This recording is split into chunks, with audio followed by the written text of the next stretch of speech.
குருவே துணை. என்னை இந்த உலகத்திற்கு கொடுத்த என் தாய் தந்தையரை வணங்குகிறேன். ஆசான் அருட்தந்தை வேதாத்ரி மகரிஷி அவர்களை வணங்குகிறேன். இன்று நம் வேதாத்ரிய குடும்பத்தில் ஒரு சிறப்பான நாள். நாம் அனைவருக்கும் தெரிந்ததே. மகரிஷியின் வார்த்தையில் கூறியது, இறைநிலை அளித்த தெய்வீக பிறவி அப்படின்னு சொல்லி மகான் லோகாம்பாள் அம்மாவை பத்தி சொல்றாங்க.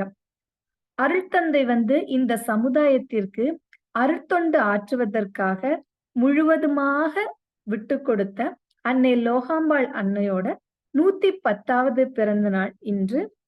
இந்த தருணத்தில் அவர் இந்த சமுதாயத்திற்கு செய்த தியாகத்தை நினைவு கூர்ந்து அன்னை லோகாம்பாள் அம்மா அவர்களை வாழ்த்தி வணங்கி மகிழ்கிறோம்.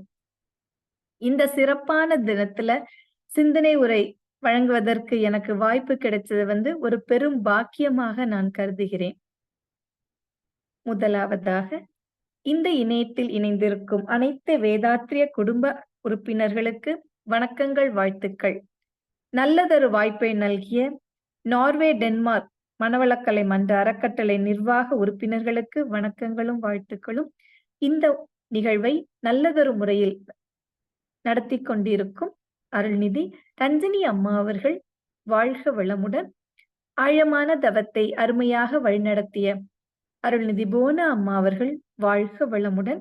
இறுதியாக வாழ்த்துரை நன்றி உரை வழங்க இருக்கும் அருள்நிதி நேசமலர் அம்மா அவர்கள் வாழ்க வளமுடன். வேதாத்ரிய குடும்ப உறுப்பினர்கள் இன்று சிந்திக்க இருக்கும் தலைப்பு பர்த் பிளேஸ், பிறவித்தலை. வாழ்க்கை என்பது ஷார்ட்ஸ் எல்லாரும் பார்த்திருப்பீங்க.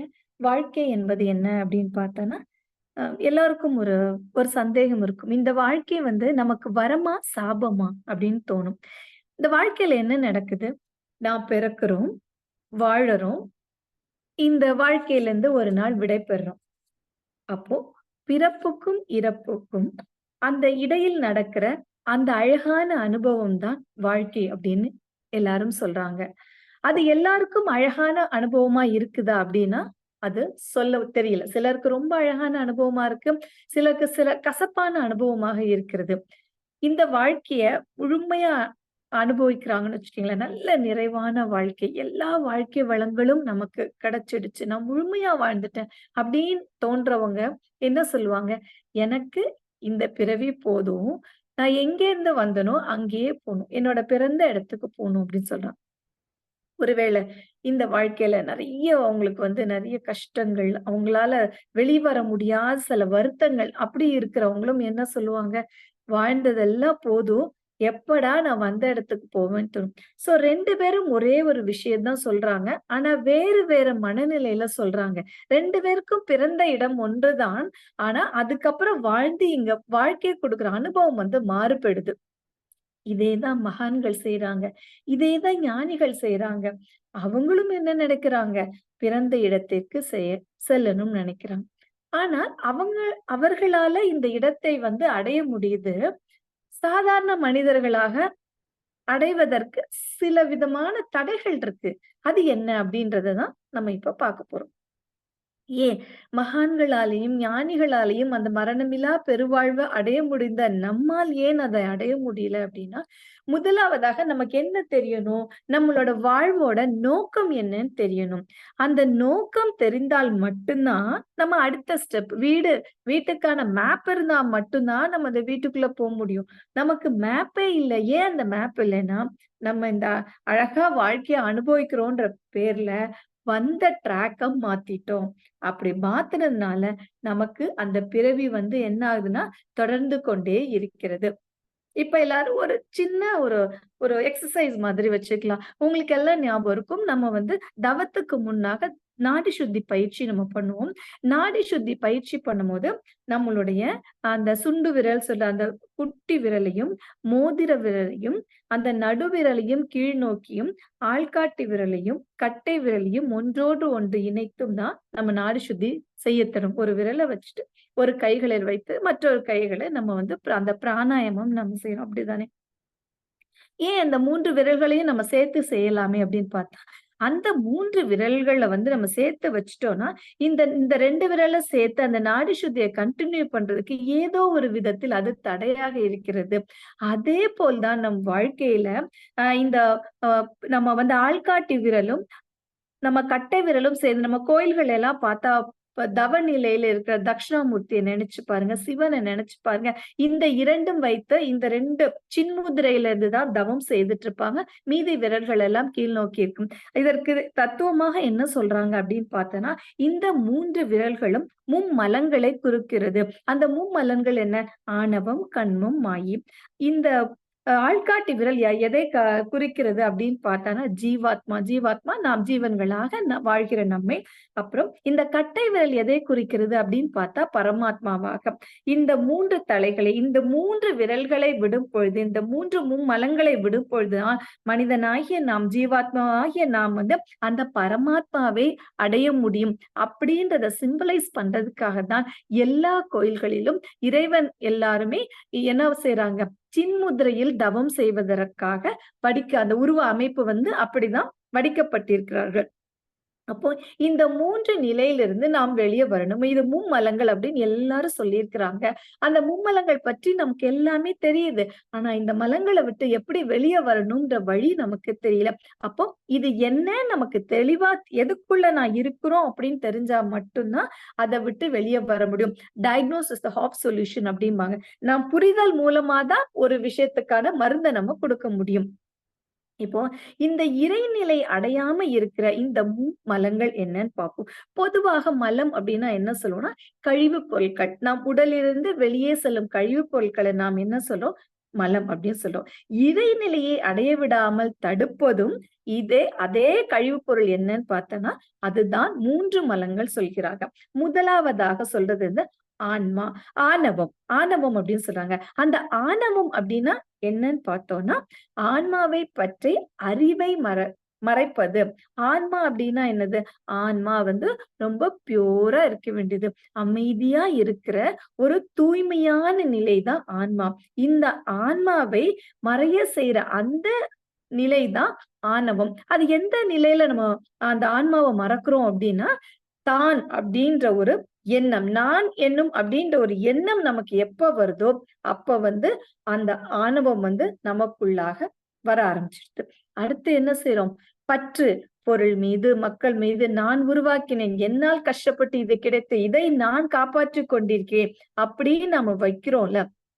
அந்த பற்று எப்போ நம்ம வச்சிருக்கோமோ, அந்த பற்றான நிலைதான் நமக்கு என்ன சொல்றாங்க? ஆணவம் அப்படின்னு சொல்றாங்க. முன்னாடிலாம் ஆணவம் ஒரு 10, 15 வயசுல உள்ள குழந்தைங்களுக்கு தான் அந்த ஈகோன்னு ஒரு விஷயம் இருக்கும். சொன்னா நம்ம சொல்றத அந்த குழந்தை கேட்க மாட்டேன். ஏன் நீ கேட்க மாட்டீங்கன்னா, அப்படிதான் கேட்க மாட்டேன் அப்படின்னு அது ஒரு கோவமா பேசும். ஆனா இன்னைக்கு இந்த ஆணவம்ன்றது வந்து 2 வயசு, 3 வயசு குழந்தைங்களுக்கு கூட தான் நினைத்தது எது கிடைக்கலையோ, தான் நினைத்த மாதிரி ஒரு விஷயம் அமையலையோ, அந்த நிலையில அவங்க என்ன பண்றாங்க? அந்த ஆணவ நிலைக்கு போயிடுறாங்க. இப்போது காலத்துல தான் ஆணவம் இருந்துச்சா? எப்போதுமே ஆணவம் இருந்து கொண்டே இருக்கிறது. நம்ம எல்லாருக்கும் தெரிஞ்ச ஒரு விஷயம்.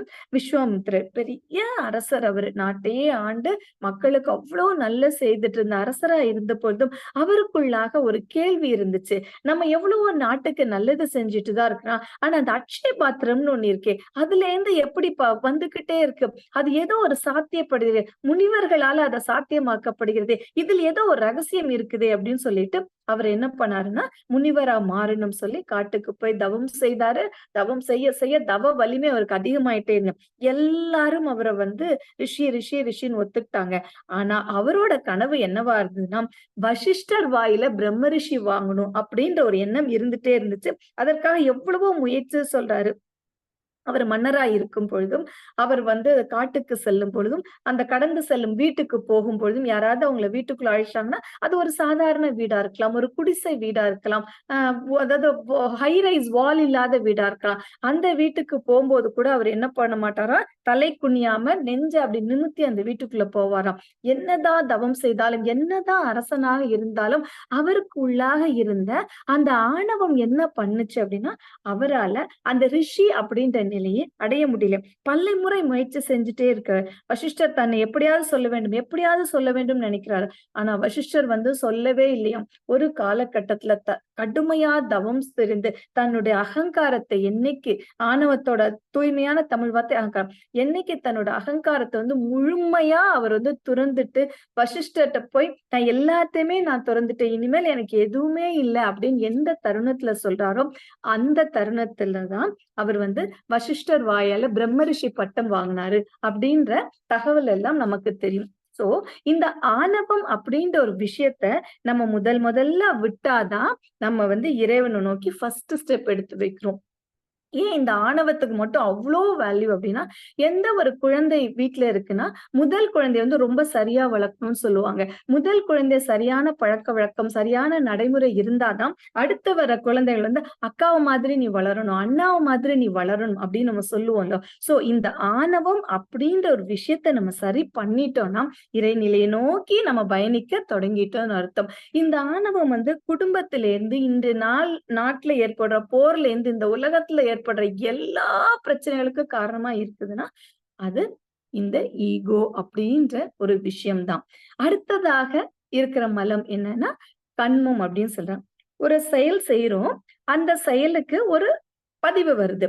அது நல்ல செயலோ தீய செயலோ அதனோட பதில் நல்லதாகவோ தீயதாகவோ நமக்குள்ளாக பதிஞ்சு விடுது. இந்த பதிவுகளை மகான் என்ன சொல்றாங்கன்னா 3 விதமாக பதிகிறது. சஞ்சிதமா பதியுது, அப்புறம் பிராரப்தமா பதியுது, ஆகாமியமா பதியுது. மகானிடம் கேட்ட ஒரு கேள்வி முதுநிலை பேராசிரியர் ராமன் ஐயா இது ஒரு முறை பகிர்ந்தாங்க. ஒரு 2 அன்பர்கள் வந்தாங்க, மகரிஷ்ட தீட்சை எடுத்துட்டாங்க. தீட்சை எடுத்துட்டப்போ ஒரு 6 மாசம் தீட்சை எடுத்துட்டு தவம் ரெகுலரா பண்ணிட்டு திருப்பி வராங்க. அதுல முதல்ல வந்த நபர் சொல்றாரு, நான் தியானம் பண்ணப்புறம் ரொம்ப நல்லா இருக்கேன், என்னோட வாழ்க்கையில எல்லா சிக்கல்களும் தீந்துடுச்சு அப்படின்னு சொல்றாரு. இன்னொரு அன்பர் சொல்றாரு, நீங்க 2 பேருக்கும் ஒன்னாதானே தவம் கொடுத்தீங்க, அவரோட வாழ்க்கையில எல்லாம் தீந்து போச்சு, என்னோட வாழ்க்கையில எந்த பிரச்சனையும் தீந்த மாதிரியே தெரியல அப்படி சொன்னாங்க. அப்போ மகான் சொன்னாங்களாம், நான் 2 பேருக்கும் ஒரே மனநிலையில நான் தவம் கொடுத்தேன். பட் அவரோட கர்ம வினை என்னன்னு எனக்கு தெரியாது, உங்களோட கர்ம வினை என்னன்னு எனக்கு தெரியாது.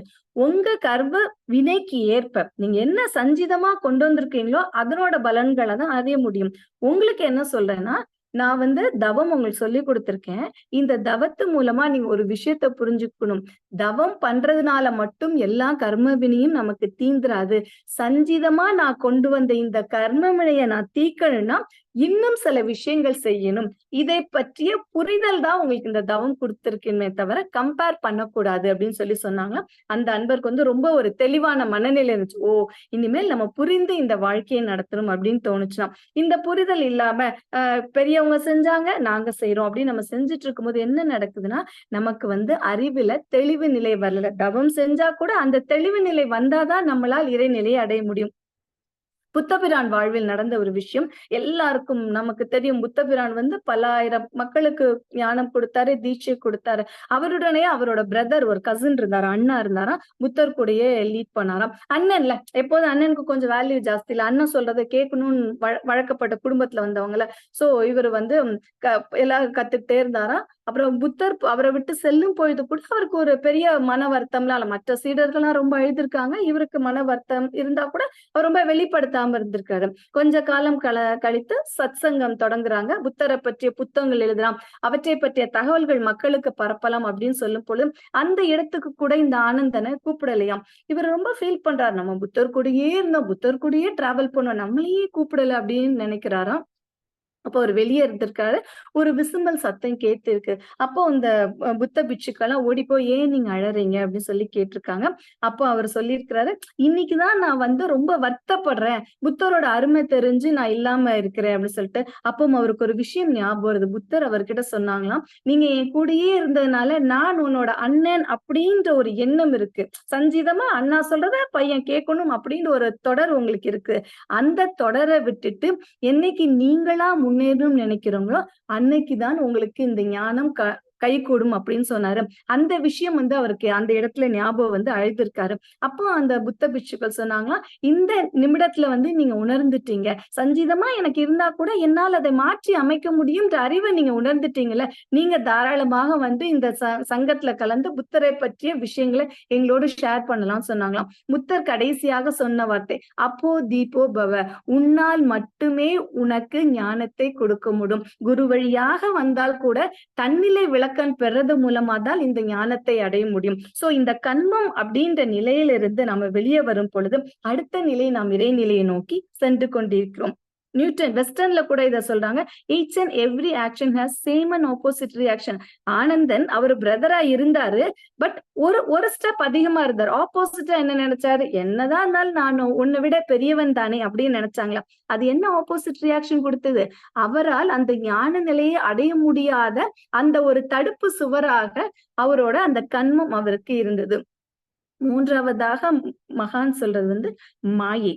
நமக்கு வந்து ஆணவத்தின் மூலமாக தான் அப்படின்ற ஒரு எண்ணமும், கண்மத்தின் மூலமாக என்னால் செயலை செய்ய முடியும்ன்ற ஒரு எண்ணமும், இது ரெண்டும் இணைந்து நம்ம ஐம்புலன்கள் வழியாக நம்ம எல்லா செயல்களும் ஐம்புலன்கள் வழியா தான் செய்யறோம். அதை நம்ம செய்யும் பொழுது நம்ம ஆரம்ப காலத்துல நல்ல சினிமா பார்த்துட்டே இருக்கலாம் தோணுது, பிடித்த உணவே சாப்பிடலாம் தோணுது, நல்ல உரங்கலாம் அப்படின்னு தோணுது. இதெல்லாம் நம்ம கொஞ்சம் ரசிச்சோம், அது மூலமா அனுபவிக்க ஆரம்பிச்சோம். கொஞ்சம் அதிகமா ஆக ஆக என்னன்னா ஒரு காலகட்டத்தில் அந்த ஐம்புலன்களுக்கு நாம் அடிமையாக தொடங்கிறோம். நமக்கே தெரியாம அந்த நிலையில நாம் அடிமையாக இருக்கிறோம். இந்த நிலையை மாற்றி அமைப்பதற்கு தான் மகான் சொல்றாங்க, எந்த ஒரு செயலும் செய்வதற்காக எல்லா சுதந்திரமும் நமக்கு இருக்கு. ஆனால் ஒரே ஒரு விஷயம் சொல்றாங்க, நீங்கள் அதை அளவும் முறையுமாக அனுபவிக்கும் போது நாம் வந்து அதுக்கு அடிமை இல்லாமல் அதை அனுபவிப்பவர்களாக மட்டுமே நம்மால் மாற முடிகிறது. இந்த 3 மலங்களிலிருந்து விடுபடுவதற்கு ஒரே வழி ஆன்மீகம்தான் அப்படின்னு எல்லாரும் நமக்கு சொல்லியிருக்கிறாங்க. இருள்வெளியால் நின்றதுவே சிவபாதம் போற்றி, இறைவன் வெளிச்சமாக இருக்கிறானா ஒளியாக இருக்கிறானா என்பது கூட எனக்கு தெரியாது, ஆனால் அந்த சிவனை நான் நினைந்து வணங்குகிறேன் அப்படின்னு சொல்லி சித்தாந்தத்துல சொல்றாங்க. அதே மாதிரி திருவள்ளுவரும் என்ன சொல்வார், பிறவி பெருங்கடல் நீந்துவர் நீந்தாதார் இறைவனடி சேர்ந்தார். இதை புரிதல் மூலமாக தான் இதை சரி செய்ய முடியும். இந்த புரிதல் மூலமாக எப்படி சரி செய்ய முடியும், இதை அனைத்திற்கும் வேதாத்திரியம் என்ன பதில் கொடுத்திருக்கிறது, இந்த அனைத்திற்கும் வேதாத்திரியம் நமக்கு என்ன வழி சொல்லுகிறது அப்படின்னு பார்த்தா இரண்டே வழிதான், தவமும் அறமும். தவம், நாம் எல்லாரும் மன்றத்துக்கு போறோம், 2வது நாள் 3வது நாள் நமக்கு தவம் கொடுத்துறாங்க. ஃபர்ஸ்ட் நமக்கு என்ன தவம் கொடுக்குறாங்க, ஆகினை தவம் கொடுக்குறாங்க. தவத்துல என்ன நடக்குது, என்ன சொல்லுவாங்க, உயிரின் மீது மனம் வைத்து தவம் ஏற்றுவோம் அப்படின்னு சொல்றாங்க. ஏன் உயிரின் மீது மனம் வைத்து தவம் ஏற்றுவோம், மனதின் மீது மனம் வைக்கலாமே, நம்ம எண்ணத்தின் மீது தனம் வைக்கலாமே, ஏன் வந்து உயிரின் மீது தவம் வைக்கணும்னு சொன்னா, அங்க உயிர் என்னைக்கு இம்பேலன்ஸ், உயிர்ல எப்ப பேலன்ஸ் தவறுதோ அப்பொழுது நம் உடல் மனம் ஆரோக்கியம் குறைகிறது.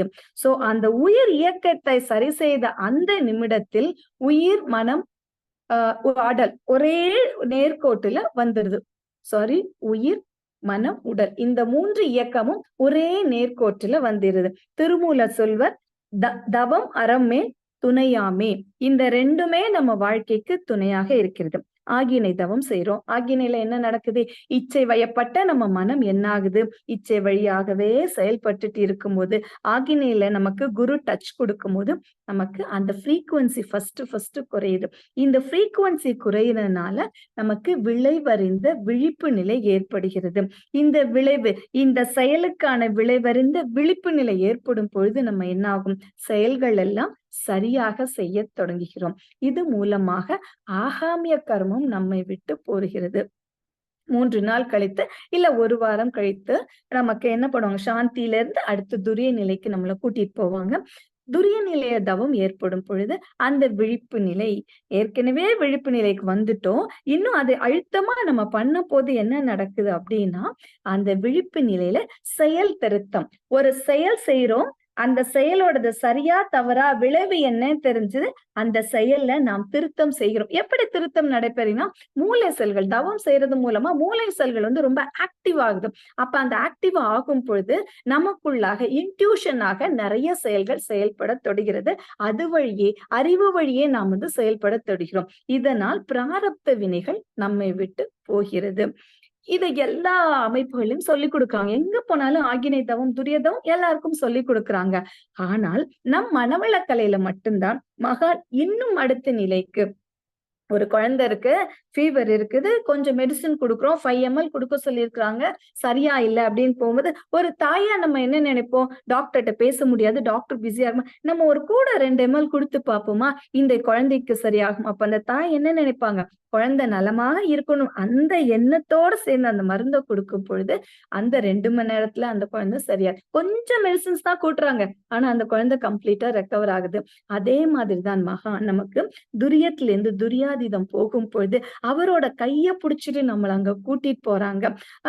இந்த இந்த அளவுல நம்ம வாழ்க்கையே போதுமே நினைச்ச நமக்கு நம் வீடான அந்த வீட்டுக்கு நம்மள கூட்டிட்டு போகும்போது குருவோட ஆற்றல் நம்மோடு சேர்ந்து அப்படியே அந்த சுத்த வெளியில கலக்குறோம். சுத்த வெளியில கலக்கும் போது என்ன ஆகுது? இங்க இருந்து நம்ம கொண்டு போன பதிவுகளை சேர்த்து எடுத்துட்டு போற பாட்டில் நிறைய தண்ணி எடுத்துட்டு போறோம்னு வச்சுக்கீங்களேன். அங்க கடல் ஃபுல்லா தண்ணியா இருக்குன்னா பாட்டில இருந்து கொண்டு போன தண்ணி அந்த கடல்ல கலந்துட்டுன்னா எஞ்சி நிற்பது என்ன அப்படின்னா கடலோட தண்ணி தான் டாமினேட் பண்ணும். அது போல அங்க சுத்த வெளியில தவம் செய்யும் போது சஞ்சிதமா கொண்டு வந்த கர்மா, பிராரப்தமா கொண்டு வர்ற கர்மம், ஆகாமியமா கொண்டு வந்த கர்மா எல்லாத்தையும் அங்க முழுவதுமாக நம்ம கரைச்சு விட்டு இதுதான் என்னோட வீடு, இந்த வீட்டுக்காக தான் நான் இத்தனை நாள் காத்திருக்கிறேன் அப்படின்ற உணர்வுக்குள்ள நம்ம வருகிறோம்.